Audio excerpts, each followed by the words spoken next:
Welcome everyone. Thank you for joining us for today's webinar. My name is Sunandini and I'm an entrepreneur and have been associated with Inside IM as a video producer since 2022. Inside IM is a unique community of India's top talent that pursues or aspires to pursue a career in management.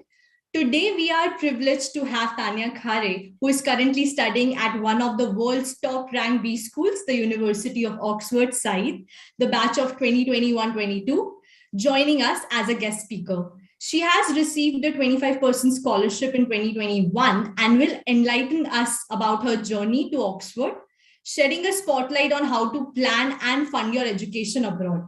If you have any questions, just comment and we'll address during the conversation. So, Tanya, let's begin. So, tell us your story basically. How was your childhood? How was the schooling? And how did it add up and reflect on your profile? Yeah, thank you firstly for that amazing introduction, Sunandini. Feels quite a privilege to be addressing this audience as well. Students, I was in this exact same position not too long ago, figuring out my, MBA journey. So to talk about how I started, I come from India, north of India, and privileged enough to have lived across the country. I think thanks to my family and the fact that my father was always looking at different exciting opportunities for his own self. So I kept moving with him. Lived in the west of India for a long time, and then also in Visakhapatnam in Andhra Pradesh. For the last 10-15 years, I was living in Bombay, and then my previous job was in Bangalore. So yeah, absolutely all over the country. And it's been quite an enriching experience in that sense because, just grasping from so much diversity that our country has. So I think that cultural experience has definitely added on a lot in terms of my learnings. So I think post that, I think my education wise, finishing my school, I started off at Mumbai University, St. Xavier's College, did my bachelor's in statistics there. I was always interested to understand, more about things around me in terms of how economic development works, and just was privileged enough to have the right set of friends, professors, etc., who kind of pushed me in that direction as well. I think money was never a driving force in my life, but more just experiences and like making a little bit of finding that purpose, right? Like which we all keep talking about. And then post my bachelor's, I did a master's in economics. So just like kept fueling that academic side of my, interest. And then after that, I joined the for-profit sector, a consulting company in Mumbai. I worked there for 3 years. It was called Fractal Analytics. And then, on the side, because of course, like I said, I was looking at, still figuring out if this is what I want to do in the long term. I was doing a lot of volunteering gigs on the side. So if anyone has already heard of it, there's an organization called Make a Difference, which is an NGO that works with shelter homes in India. So I worked with them for almost 2.5 years. Teaching students on my weekends, and that was such an exciting time. I think in terms of just like getting to know very interesting people who are so passionate about making a difference in the world, plus also like finding something that really fuels my thought process about what I want to do in the long term. And so then I thought that maybe I should figure out a career trajectory which makes me do these things, have some meaningful change in surroundings. So I did a switch into social impact consulting, which is also kind of like was leveraging my knowledge and skills in economics, statistics, data, but working on ground, because where I was in the social impact consulting career, I got to travel a lot because considering it was doing impact measurement. So to give a little bit of elaboration on that, it basically means that helping funders, organizations really measure the impact of social programs, because of course we all understand that with rising sustainability issues, with rising problems in the social and also the climate context, there's a lot of funding that keeps coming in. Organizations are spending all that money, but measurement is so important to understand if the money is being directed in the right way. So that was what I was doing, and that was my last job. And yeah, so I think that was a very interesting time for me, and kind of fueled my interest to like also increase my exposure after, which is why I also thought of doing an MBA post my job.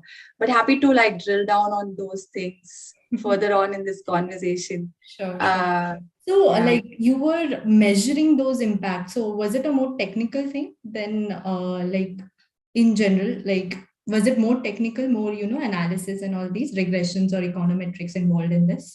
Yeah, definitely. All of that definitely helped. Having those skills helps you because you get perspective about how to handle data, how to do measurement. So if there is a definite research side of it, apart from the business side of it, so it is a consulting job because you're working with stakeholders of different kinds of backgrounds, be it like large foundations or corporates. But you're also like bringing in that academic rigor to say that, oh, X changed to Y in a Hmm. period of 3 years. So why are you saying that? So there is that academic side that you need Hmm. to bring in, and those skills definitely helps. Like you said, regressions and Hmm. econometric techniques. So definitely helps, and I think that definitely made me make the at least the foray into the field. Hmm. And like, what is the goal ahead right now? Do you have a goal in your mind that, okay, this is the long-term thing that you're planning to do, and then you took a step back and you did whatever steps you took right now? Yeah, I think so. Like to come back to why I did the MBA as well. I think for me, post my previous job, I think I was keen to understand what really happens and why does funding really go in a certain direction when it comes to social programs, when it comes to environmental programs. So I was keen to understand more from the investing side of things, that why does money like gets channelized in certain sense, and this definitely has like to some level a measurement side of things, which is what I Hmm. was already doing. But also why does a fund really get chosen, how do those funds really get formed? There's a tremendous amount of work that's happening all over the world, and that's why I kind of wanted that global exposure to expand my horizon, and I think So an like, MBA made did sense. you, okay, okay. So like, did you think about studying abroad and doing MBA from outside only? That was the first thing that came after the 6 years of experience that you had? Yeah, I mean, honestly, coming from a family, middle class family in India, I think an MBA is definitely something we always, put as the highest pedestal, that, okay, this is the ultimate degree we all need to get into. Hmm. So I had that thought process. I had a lot of family members who had gone into that trajectory. So I wanted to do an MBA, I think, even before I started, my college. So you're in Um, Mumbai right now, right? Like you're in Mumbai and you have thought no, no, about no, no. MBA. You're Yeah, working. yeah. Going So back, I was in yeah. Mumbai when I was Hmm. thinking about doing an MBA. But then, there was always this lot of considerations about A, cost, B, is it the right time? Hmm. What is it going to really build in me? Because we all know that MBA at the end of the day is a very generalist course. It doesn't specialize you in anything specific, but it has like certain pros, which, organizations in the past 15, 20 years have really said that this is something we need, like, to become like a leader or a manager, you do need an MBA. And this is across industries. I think doing an MBA in India or abroad, Hmm. this seems definitely consistent. So I think it kept changing. Like at one point after my bachelor's degree, I was contemplating, should I do an Indian MBA? Because that's the first thought. You don't need a work Hmm. experience, especially for most of these schools with the CAT course or Yeah. the other entrance exams. But then I was like, okay, maybe I should study more, get more skilled in terms of my knowledge about economics, because I was so intrigued by that subject. But then I was like, I delayed my MBA, went back to doing work, and then I was not undershored that I wanted to stay on in the for-profit side of things, to stay in consulting, which is when Hmm. I thought I should make the switch. So back and forth, lots of decision making. I think in the long run, it kind of makes sense why I did what I did. But at that time, it was very unstructured, unplanned, Hmm. and I wasn't. At that time, I couldn't be sure that, oh, I'm doing the right things, and I'm delaying my MBA, and this makes sense. But So then, sorry, yeah. go ahead. So let's just say you are right now in Mumbai, you're planning your MBA. And what was the process, the whole thing? Like, did you think about a college? Did you think about some countries now that you have decided? So it's been a long time now. You have to do MBA from outside because you delayed it. And so it's obviously one of the best options to go for abroad, like abroad MBA. Yeah. And like, how was the process? Did you figure out you knew you are doing MBA? Did you know the country you want or the specific university that you wanted to go to? So how was the process? Your mind, how was that? Yeah, no, very, very good question. And I think this a lot of people will relate to. I think when the pandemic hit, which was like early 2020, all Hmm. of us had a huge existential crisis, right? Like, what are we doing with our lives? Uh, yeah, right. You relate, I think, judging by your expression. So I had that too at that time, and I was like, okay, I feel I'm doing the right things in some sense, but is this going to stay on? And now the world is changing so much. The problems are shifting. We're all working from home. Should I recontemplate and figure out this MBA? Like, is this something now I want to take a decision on? And suddenly you had so much time. You wanted to make use of it. We are always at home. So that is when I kind of decided, okay, yeah, this is probably the right time. I should apply this year. So I went back and did my GMAT, figured out like what kind of made sense in my profile, spoke to a ton of people who had done their MBAs in the last few years from my company, and then also a lot of my friends. And then it did make sense to do an MBA abroad because considering the amount of experience I had, Hmm. for an Indian MBA, I think it makes more sense if you have generally like either 2 years of experience or something less than five, Yeah, then because you go to executive MBA and then yes, yes. exactly. I think that was my thought process, and then just like figuring out the financials of it, and I was like, I need a certain amount of cushion to be able to go abroad. So I figured out those finances, had conversations with my family, and then I just like planned the next 2 years because the application process is training, and it does take almost a year to get the whole thing sorted. So Right you from the started 1 year back to I plan did. everything. I Hmm. did. I did. I think the GMAT itself takes a lot of time, especially if you're working as well. So it took me around 6 months, two attempts, and then I felt like I had a decent score. And then also you kind of trace back your professional journey so far, and if Hmm. that kind of aligns with the schools you're interested in. I did not look at Oxford as my first choice. For me, it was like definitely I want to do an MBA if only the best schools or not. So Hmm. expensive degree. That was the first thought for sure. But of course, it was a gamble. And I was like, yeah, okay, is my profile good enough? Do I need to like get certain sets of like people to like validate some, predefined factors? Okay, that these are the check boxes that I've made, in my profile. And does this make sense? And scholarships was not even the question at that time. I was like, I just need an admit. Yeah, I mean, so I went back, did my research like everyone does, made a list of those top 15, 20 MBA schools that kind of fit the bill, the industry I was interested in, then the kind of people it brought in, the exposure it gave. And I applied to only four places, including Oxford, in 2021. What were the four Uh, places? yeah, so I applied to London Business School, Hmm. INSEAD, Oxford, and Yale. Yeah. So these four places, yeah, and they kind of made sense because so I was not too sure if I wanted to do a 1 year or 2 year MBA at that point when I was applying, because Hmm. I was more interested in what the post MBA experience would be like, what is the kind of jobs that the country I'm going to, etc. So like you'd see, two schools in UK, one in France, one in the Yes, States. yes. So Hmm. it was a little bit of a mixed bag, but yeah, when I got the admit, then it was just like a blind yes. I did not even think twice. So I So, just so want to ask you, yeah, you applied for four colleges and that to the topmost colleges in America, UK. And I'm just thinking if a normal person just sits and is just contemplating where to go for MBA, and even if experience is there, everything is there, we won't yeah, even imagine Harvard, Oxford, Yale, Cambridge.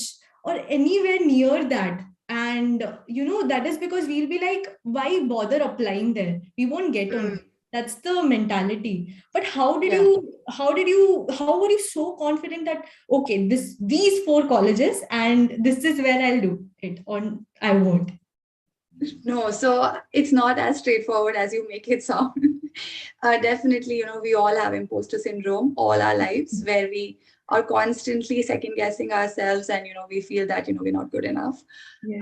But I think this thought process needs to change because I see people, from all sorts of experiences, backgrounds. There's hundreds of ways you can, build your profile. And, I would say we do come, like at least people who are or probably also watching this webinar, we all would agree that there's some sense of privilege that we come and we have gone to like, good schools, colleges, and, Mm. that definitely brought in a strong sense of network in itself.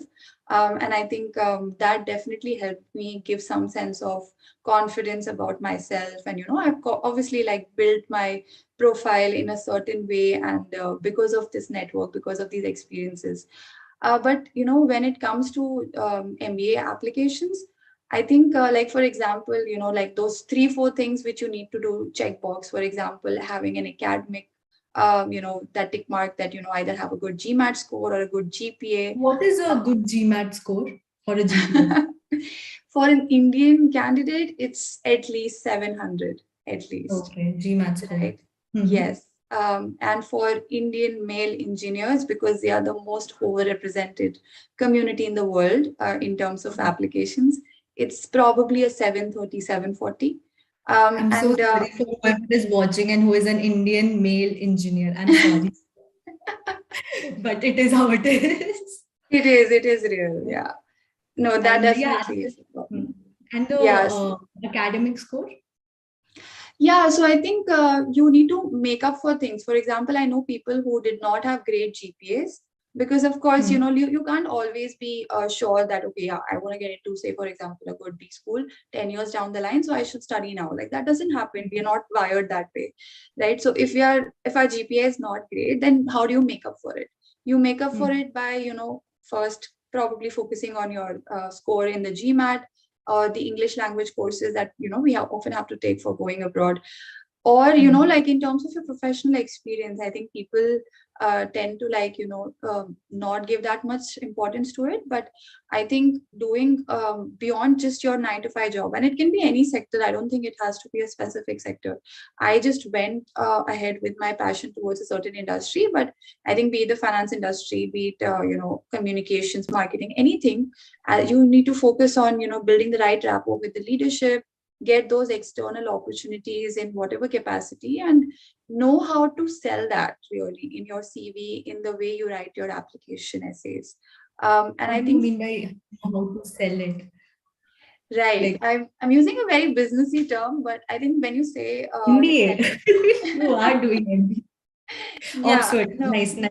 Good college, guys. So yes. No, I think when I say selling, it means how you really sell your story, how you say that Hmm. you did XYZ things in your career, and getting those experiences.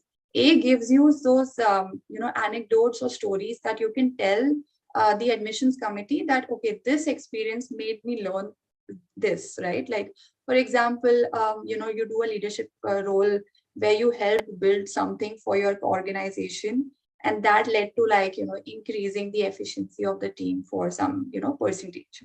This Can you is like give us a real life example that you maybe showed in your sure, profile? yeah, yeah, absolutely. So of course, we have the projects and things that we're doing on a day-to-day level. Of course, that has merit to it. But like for example, I was involved in a lot of internal initiatives in my companies. In my previous company, I did help the CEO set up the sales analytics platform for them. Or for example, I helped my team build up their project management unit. So, things like that, I went beyond my role. And then, those things kind of, when I say that, okay, this is an XYZ skill that I'm having on my CV, and this is how it really entailed in terms of my experience. what is the kind of stakeholder buy-in I had to get in, because obviously doing your regular projects versus doing something which is more internal and which needs you to do, get a certain structure built in within an organization, there's a different level of stakeholder buy-in that needs to come in, this different level of energy that has to come in. So those things, those could be very small and minute in your day-to-day level, but it does add a lot of value in terms of when you tell your story later on. So this was small examples that I can give from my experience. So now that we're talking about profiles, how to build a good profile, we have a question from our audience. Is work experience of 2 years for CA enough for Oxford experience requirement? Yeah, I mean, the honest answer is yes. But, like Oxford in their website says 2 years of MBA, pre-MBA work experience is enough. But again, look at your profile in terms of what sets you apart. Because I think CAs, Indians is again a very overrepresented profile. It's not something which is too unconventional. So a lot of the business schools abroad really focus on bringing diversity in. So when they say diversity, not just from just the gender or the race aspect, but more from diversity of thought, the kind of industries you come from, your experiences, and they are really looking at differentiating factor that you bring in, and not just from the perspective of getting an admit, but also later on for scholarships. So it's the unique things that you can do. It's not the common things that all of us do. Exactly. Yes. Which is very different from an Indian MBA. Like in Indian MBA, I think all you need is a good score. And probably that is going to at least get you the interview. And then after that, it's more about, the profile matters. For example, in an ISB, I know profile really matters. There's a huge score to it. But an IIM probably will, the 2-year CA experience will probably be enough. But for an international MBA, they really value the exposure also you have, right? Like if you have an international exposure, maybe in your 2 years, you got to travel abroad, get like some multicultural experience in your job. Those things are important. You got some leadership experiences. You had like your designation change multiple times. Those things add value, definitely. Oh, yeah. So I think the viewer, whoever wrote this question, I hope you got a clarity that this is enough to get an admit, but you have to do more, and diversity is something they look into. So I hope you got your answer. So let's just continue with more on scholarships now. So first of all, how many scholarships did you look for or apply to? Did you even apply, because you told you didn't even think about scholarships when you were doing this? So how was that? I mean, like you said in the starting, right? Like to even think of getting an admit into the school seems like such a high goal to achieve. So, but again, like, many other people who would probably be listening, and I think funding was a very big factor for me as well, because I did not want to take a loan or from my family or from, in like a bank. It would add a lot of pressure for sure. But like I know a lot of people have to take loans. So funding an MBA is not straightforward like a lot of other master's courses or PhD programs, because it's limited. It's really limited. But having said that, there's still a ton of opportunity. It's really competitive to get those. So for example, in Oxford, there is like almost 30% of the class in some way has funding from different sources. So it could be Oxford University scholarships, which you can just like by applying to the school, you get eligible for it. And they mainly test your profile in terms of, again, like what is the additionality you're bringing in? Is your industry a little unconventional, or you had a great GMAT score? So basically your academic rigor, like profile and your leadership experiences, all of that holistic profile, whether that really is something that they will be able to. So basically, like it's a business, right? Like even the business school itself is like running a business. They want to sell themselves every year by the kind of people they bring in, because they need the, those tuition fees to be coming in every year, right? Like, so they want to have those high rankings. And how do they do that is by the cohort they bring in, the people they bring in. So it's very important for them to like have that consistency in terms of the diversity, etc. So I think, So as a student, if you're talking about budgeting, so like what was the you got in Oxford? Let's say you are in that position, you got in Oxford. Now you are looking at how much it'll like. There's a question about how much does the program cost, and including the living expense, food, and everything together for 1 year of your program. So how much? What was the budget basically? How much did you spend, or are you spending right now? yeah, absolutely. So the tuition fee for the Oxford MBA is 63,000 pounds in my year. And I mean, this is quite expensive, but like the MBA schools in US are way more expensive. So I think for me, when I was looking at schools, 1 year MBA definitely has that plus or pro of being slightly cheaper. And then also the fact that the opportunity cost of just spending 1 year outside workforce is definitely was a definite Mm. plus for me as well, that you can go back and start re-earning all that you're spending. So in terms of the budget, apart from the tuition fee, there is a living expense of, and UK is quite expensive, so around 12,000 to 13,000 pounds a year is what you would spend living. And again, So it you're depends on your you're at lifestyle. 75,000 pound right For now. sure. Yeah. Okay, around that. And then other than that, like, does this include your accommodation, food, maybe airfare, and everything that you're doing right now? Airfare, you can add additional. I did not include airfare. So I think that is probably like depends on how many trips you're doing. A lot of my Hmm. classmates travel a lot. So again, like it depends on appetite of people. But like at least the one time airfare from India to UK is generally around 50,000 rupees. So yeah, that's like 500 pounds approximately. So like how was the like in terms of like how was the whole budget if you calculate 7500 like 75ish Yeah, 75,000 pounds? yeah. 75,000 pounds. And I think what would that be in terms of, it would be 70 to 80 lakh rupees? 72 to 70, actually it's 73, around 73 lakhs. Yeah. So yeah, that is to answer 73 lakhs for a 1 year MBA Yeah. course in Oxford. So yeah, so that was the budget you came up with. Now, how That, like did you calculate your ROI? Like, how will you?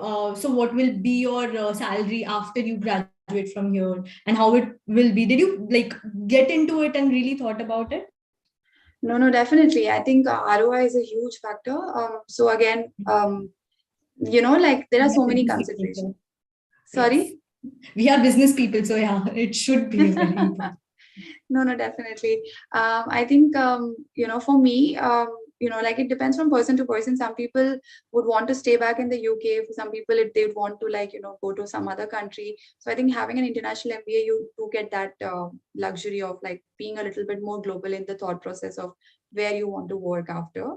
So there's no limitation. Like you don't necessarily have to come back to India now, because UK has a grad visa program where they, sponsor us for like 2 more years, and you can self-sponsor as well. Like, your companies don't necessarily need to sponsor you. So that's like 2,000 pounds of like a sponsorship visa that you need to apply for immediately after your graduation. So yeah, I think that definitely opens avenues to like earning better. And then UK salaries generally are somewhere in the 70 to 80,000 pounds like range after the MBA. So you can assume that, in 2 to 3 years, you can definitely regain whatever you've spent, even if you've not taken a loan or if you don't have a scholarship. So, and then of course, lifestyle choices, etc., kind of will dictate the repayment period. But like there are some specific sectors like private equity, finance, consulting, which pay much more. So depends on what industry you want to get into. And then accordingly, you make your choices. Like, for example, for some people, if that's the most important factor, and if they're on a loan, then I think their first priority after coming in a 1 year program is to just get a job. Yeah. And migrate. So I think depends on your priorities. Okay. So now coming back to, so we have our budget, let's say 73 lakhs, and then we are calculating how much scholarship we need, ideally Yeah. 100%, obviously. But Yeah. So like did you think about scholarships after you saw the budget and you're like, okay, this much I have to spend? And like how did you go about it? Now, how did you plan for scholarships? Did you did you give more scholarships like outside government scholarships and all, or did you just apply for Oxford based, like whatever scholarship Oxford is providing you? Yeah, no. So I think, despite having said that, I did not think of scholarships. I did have a whole list of scholarships, and I think it's very wise to plan that also in advance. Because what happens, a Yeah, lot of please these listen, scholarships, guys. yeah, a Yes, lot yes. of these scholarships have early deadlines. Like, a lot of the, Mm. for example, the Chevening scholarship, I think, has a deadline somewhere in July or August for UK. And this is a British government sponsored scholarship, which partially funds your MBA. And, if it's a graduate program, not the MBA, then it provides full funding. But within the MBA, it provides, I think, some like partial. I don't remember the exact number. Similarly, there are So, like, many. it is how many months before the admission date? Like, when you're Right. joining your college, before that, how many months before that you have to apply for these, and the whole process will carry Yeah. on? Yeah, so I think there is a whole, like, for example, a lot of these scholarships do not need an admit. You just need to submit your Mhm. profile and your scores and your basically your CV, and then have to answer a lot of these essay questions they Hmm. have in the application. And once you get an admit, it just becomes then like you can be shortlisted for the scholarship even before you've given the admit. And then after that, once you give the admit, then that becomes like for example, like a filter for them to like call you for the interview. So ideally, So maybe you should start 13, 14 months before you are even admitted to the college so that you can apply for these yes, scholarships, because government scholarships yes, end up before any other. So you exactly. have to apply as soon as. Did you apply for it? Yeah, I did apply. I applied for almost everything. I applied for Chevening scholarship. I applied for a lot of the Indian. There's a lot of Indian foundations, people who are basically, they're just trying to promote education.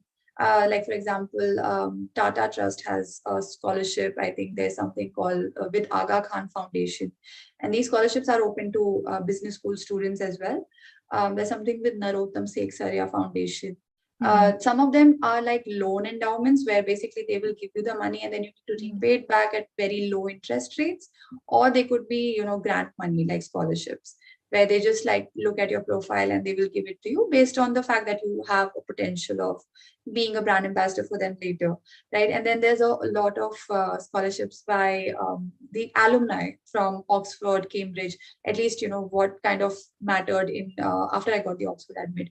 Similarly, I think every school has their own scholarship, like I was mentioning earlier. So Oxford University has a lot of scholarships. The business school has separate scholarships. So there's a ton of them, and I think you should apply to all of them. You should not like feel that you're not going to make the cut because you don't know these things. There's a very subtle what goes behind story, and just make sure that you get the right feedback on the applications, because once you're sure that you are your profile is already holistic and well built and you have the right scores, make sure you reach out to the people who've got these scholarships, who have already gone through the program, because they are the ones who are actually going to like give you the best feedback and be able to charter your answers exactly what makes sense to the committee, because often we are not able to judge that basis our own Mhm. experiences or basis our own How understanding. did you find these scholarships? From where did you find, like you said, you made a whole list and that's the wise thing to do. So how did you find and made the list? I'm happy to share the list honestly with Oh, you as she well. is. I'll take it, and if people are interested, I'll pass it on for sure. Definitely. Yeah, it's available online, honestly, Sunandini. I don't think there's a Okay. lot of work that's needed. Just a basic Mm-hmm. search on scholarships which are available for MBA students. I think that gives you that list. And you obviously have to spend a little bit of time because there's no website which really says, okay, come to this website and this is all the scholarships. And you just put a filter. There's a little bit of Mm-hmm. work that needs to go in, especially if you're not taking external help. Like a lot of people do that as well. They take help from consultants and like people who've gone through the process. But for me, it was from starting from ground zero because I did not take any help from consultants. Okay, that's Yeah. great. Okay, so you shortlisted your scholarships and then profile building is done. And what were the scholarships that you got actually after? So, how many scholarships did you apply for exactly, and how many did you get? Yeah, so I don't really know the number very honestly, but Not I think countable we with your fingers. they were definitely 10, 15 at least. Yeah. Oh. At least 10, 15. I remember writing 10, 15 essays for sure. So the ones I got were both university scholarships. So one Hmm. was called the Alumni Annual Fund Scholarship, which is like a grant money pool of money that the alumni contributes to the business school, and then that basically gets divided among students based on certain criterion. And then the other thing was the Forte Fellowship, which basically again, that kind of is something like Forte Fellowship is meant for women, basically to support the whole aspect of increasing scholarship for women in the world. And it's an organization based in the US, and they have tie-ups with all these universities to provide some kind of support through financial means as well as mentorship support. So these were the two I got. But yeah, I mean, if you want to know more about the scholarships I applied to, again, the list is one, but I can also share a few full scholarships if that's what would be interesting. Yes, yes, we'll get it from you for sure. But other than this, like, how is the process? Did you apply for these scholarships? These are one of the scholarships you applied for, or was it directly applied by your school, by your college? And other than that, after receiving, maybe you got a mail that, okay, you are selected for this. Was there interviews, or it was just you are selected throughout for the whole process and you got the scholarship? Yeah, so the scholarships I got did not have any interviews. I just got it because based on my profile. And I did not have to write any specific essays for these scholarships. But I did apply to some scholarships which had that process. So, like for example, there's a scholarship which you get. It's called WHT scholarship, which basically students who get admitted into Oxford, they get 100% funded, and only two students from the MBA cohort got that scholarship, and that has a separate process interview, which kind of gets then. So it's a very competitive scholarships, only Mhm. around so like I said, two students from the MBA got it. So that is a scholarship which people should keep an eye out for if they're applying to Oxford graduate schools. So then there's something called Intesa San Paolo scholarship, which you again don't have an interview for, but it's 100% scholarship for only one student in the MBA. So that you don't need a separate process for. Again, that's without interview, but just based on your profile. Mhm. So, but again, to say that, why XYZ worked in the favor of a certain person who got that scholarship is very hard. There's a definite subjectivity to it. Having said that, I think we should apply to as many scholarships as possible Yeah, so the because algorithm is very gray. We have no idea what is happening, what are the reasons that are affecting. Some of them we might know, but to a apply to as certain many. extent, to a certain extent, Yes, yes, correct. So, like, you got 25% scholarship, right? yeah. So, like, what was the remaining amount now that I think you worked for 6 years, and then I like, was it easy for you to think about funding after your work experience because you have that experience as well as you have some fundings with you because of all the work that you have done? Was it easier to think about, okay, I can fund my MBA, I think, from here and there, even if I get some scholarship, my own money and all those? Was it easier? No, it was not. I don't think it was that straightforward again. But like, yeah, definitely the conversations I had, I think I've been blessed with a great family. The support that I get from them, is definite privilege. So the conversation I had with them, and then my own savings, definitely those things were my major cushion in terms of how I Hmm. plan my funding later on, like beyond the scholarship. Because the assumption at the starting is that you're basically funding your whole degree, and then after that you also consider loans and other external sources beyond your means itself. So but then I think once I got that little bit of funding, and then I figured out my own finances, and I took a call that I wanted to put a major part of my savings into this program and hopefully get the returns I needed later on. The other part of it, there was some support I got from my family as well. So definitely, mix of all these three things kind of eventually made sense. But again, everyone is on a different boat on those things, and like depending on your situation, you definitely should make a call because it's a really expensive course for sure. Yeah. So now that we have made our budget, we know the ROI that you're getting, and you're expecting, even if the course is so expensive, you can still repay back with whatever salary you have after you graduate from this. And within 3 years or 2 years, you can get it done. And now you enter Oxford. So, can you describe your peers? Like, what was their cultural background, their financial capability, mindset, skills? What do you have to say about this? Yeah. Okay. So Oxford experience has been quite amazing for me. To be very honest, I think beyond the business school, just the university is like there are 20,000 students at the same time, and I mean we are a batch of 355 in the MBA, which is a huge class size. But you get exposure to all of these other people, other courses. So it's a great platform for network building and. Like you said, the diversity of experience that comes in, because the fact that they really do a really good job in terms of the kind of people they bring. Within the business school, if I have to be specific, we have like around 71 nationalities and almost a 50-50 ratio of women and men. And then within that also they try to get in a lot of industries, so the classroom experience becomes very engaging because we're talking about something and then you get all of these contexts and learnings from people who have gone through 5 or 6 years of experience, because that's the average experience that mostly people come with. Some people are also on the younger side, so some people are like 24, 25, and they're just like maybe 2 or 3 years into their careers. So all of that kind of creates a really rich cultural and valuable learning environment. And beyond the school and the classroom itself, I think Oxford has like a lot of historical traditions in terms of social experiences. So we have different like a collegiate system where we all get assigned to around 39 colleges, and then that has its own student body. So the dinners we do, there's a lot of social gatherings, events. And it happens almost every second, third day. And then you get to meet people. Like, so yesterday I was in a conversation with two scientists who are basically studying clinical research and immunization and neurology. And I did not expect that to happen, like so often when you're coming for a business degree.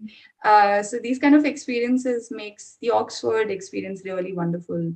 So yeah, I think that is what I had to share on your question. That is very different from our Indian culture. Like, the diversity is the main thing. And, this is the real truth of networking. You are networking with the world, not just people in India. It's industry, it's diversity, it's everything, male, female. And as you said, scientists around the world. And every 2, 3 days you had like these conversations. That's also very, Yeah, it's I'm not able quite to even incredible. think It about it. is. Yeah, because I think it's definitely something which you will probably not get in a standalone business school. So, for example, if I had gone to an LBS or an INSEAD, they will not have that many people from outside the business school because they're standalone courses. So that's a little bit of a specific experience that a university brings in. So if you're applying to like a larger university like for Cambridge in UK or within the US, I think if you're applying to the larger universities, you get these kind of experiences which makes it much more valuable.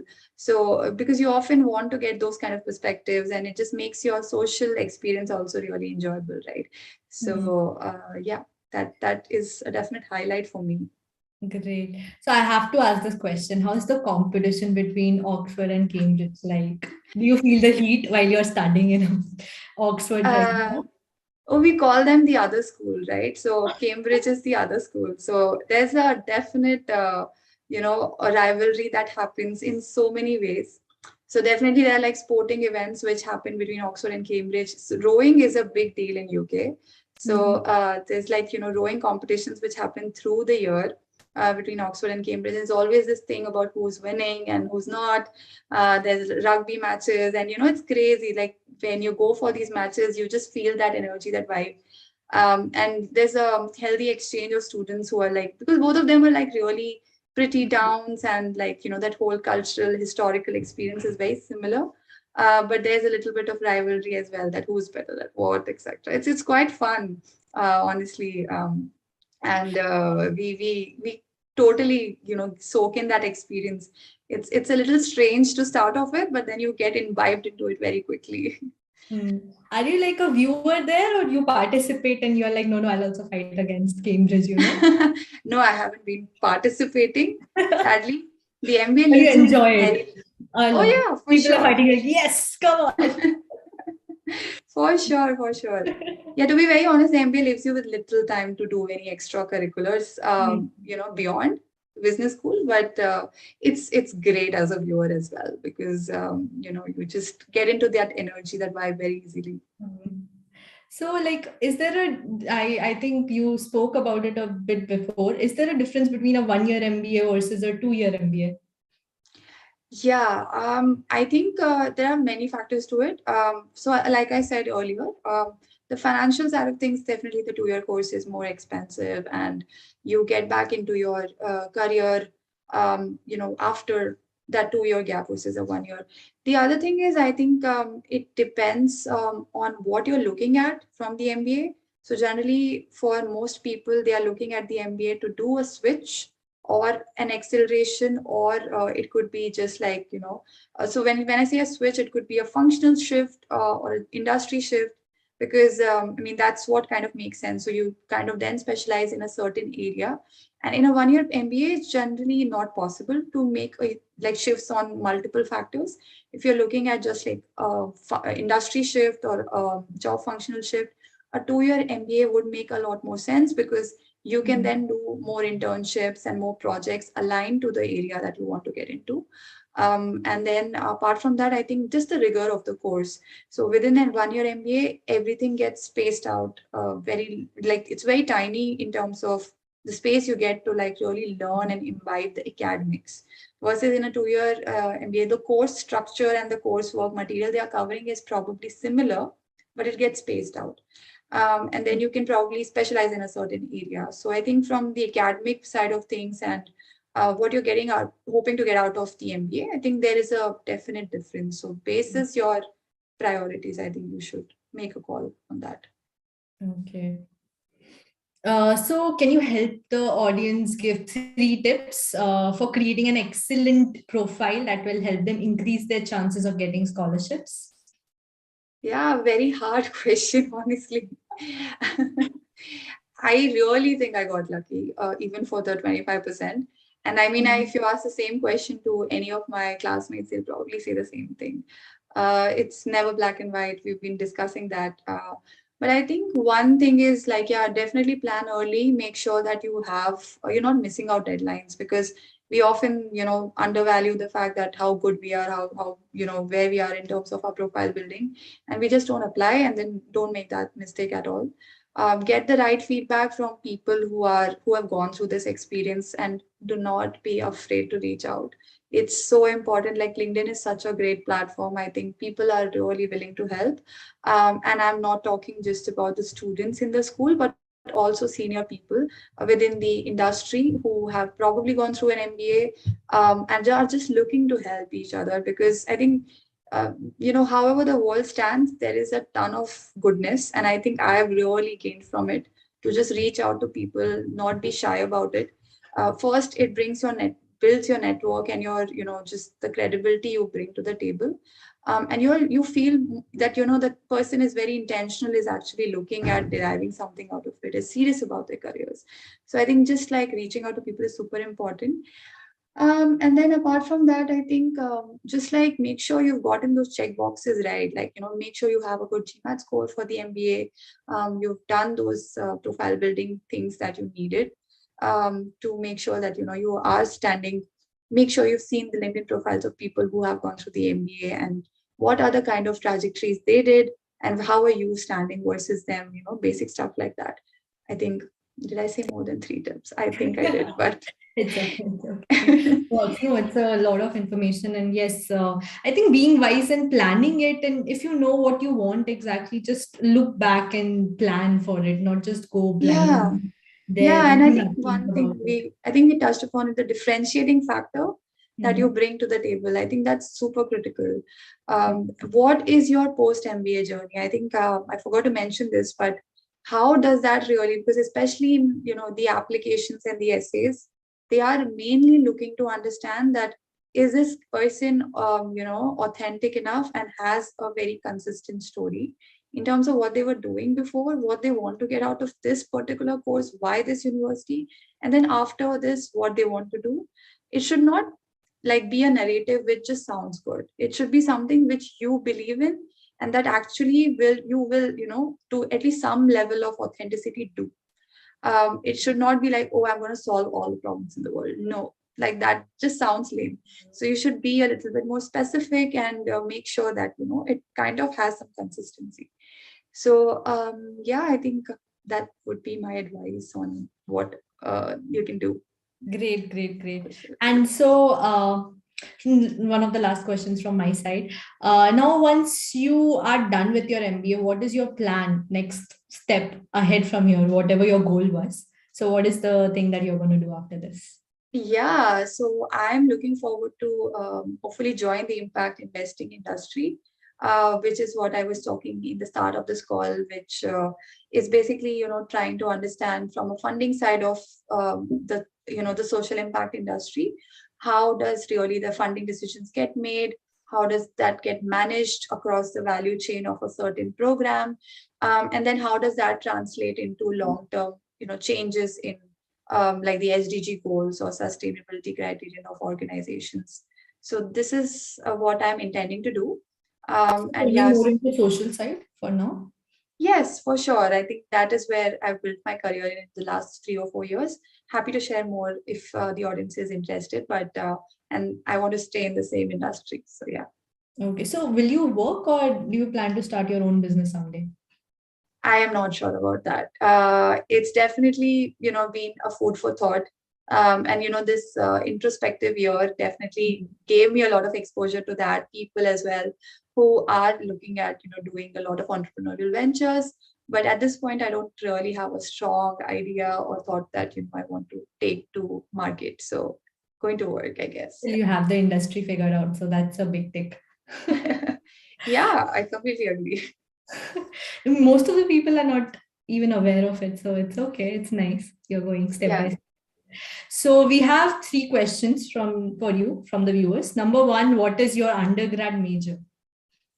Right. I studied statistics, and so I did like a three course thing in my bachelor's, which was economics, statistics, and maths, and then majored in statistics.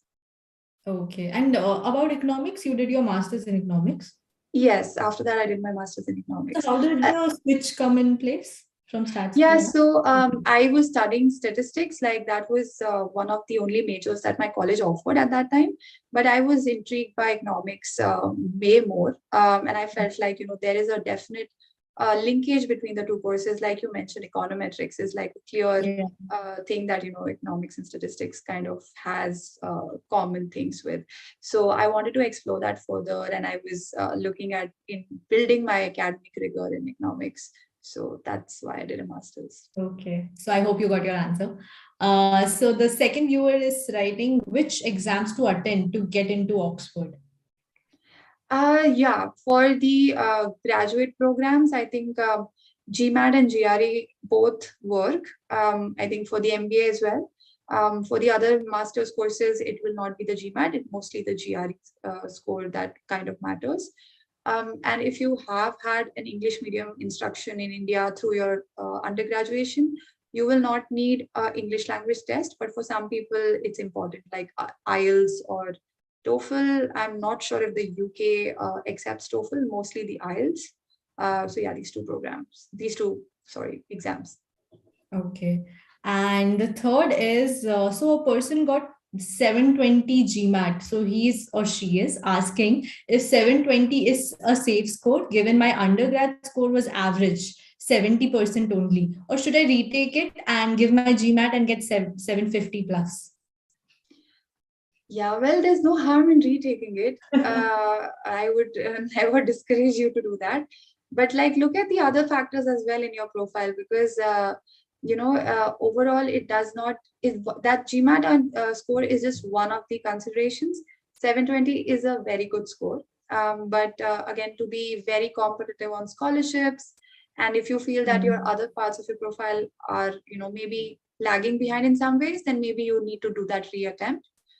So just take a judgment call, and then how quickly do you want to get into the MBA program? Can you delay it by a year? Do you want to do it this year itself? How much time do you have? I think those considerations. But yeah, I don't think there's a right or wrong answer to this. 720 is very good score itself. So from what I'm getting is profile building is not just your GMAT score. Obviously, there'll be a opportunity cost here because time is limited, as we said.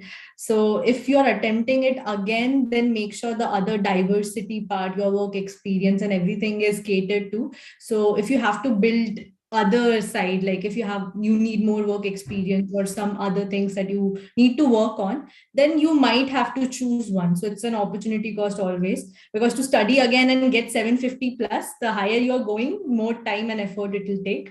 And you have to see the other side as well. So what is your strength and what is your weakness in your profile building? 720 in itself is decent enough. But yeah, you have to see where you have to put your efforts and time in. So that's what is needed. So I guess we are done with all the questions. If you have any other, please do let me know.